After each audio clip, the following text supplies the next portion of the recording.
মানুষ করছে।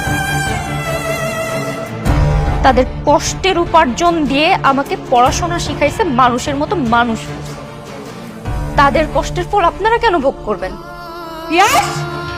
তোর বলতে এত বড় বড় কথা বলতেছিস, কিছু বলিস না কেন? কি বলবে ও? কি বলবা তুমি? আমি কি ভুল কিছু বলছি? তোমা ঘরে চলো। না, আমি রুমে যাব না। তুমি আগে তোমার মাকে জবাব দিতে বলো, উনি কেন ফোন দিয়ে উল্টা পাল্টা কথা বলছেন। বাড়াবাড়ি হচ্ছে কিন্তু। তোমাকে বলছে আমার সাথে রুমে যেতে, চলে আসো। না, আমি যাব না। তোমার মাকে জবাব দিতে হবে। উনি কেন আমার অসুস্থ বাবা মাকে ফোন দিয়ে উল্টা পাল্টা অপমানজনক কথাবার্তা বলছেন। মা তোমার কি জবাব দিবে? তুমি আগে আমার প্রশ্নের উত্তর দাও। তুমি যে প্রত্যেকদিন সকালবেলায় বাসা থেকে বের হয়ে অফিসে যাওয়ার আগে নিজের মা বাবার সঙ্গে দেখা করো, অফিসে গিয়ে সারাক্ষণ তাদের সাথে ফোনে কথা বলো, তুমি কি বলতে পারবে এই দুটো মানুষকে তুমি কখনো ফোন দিয়ে খোঁজ খবর নাও? সারাদিন একটা কল দাও?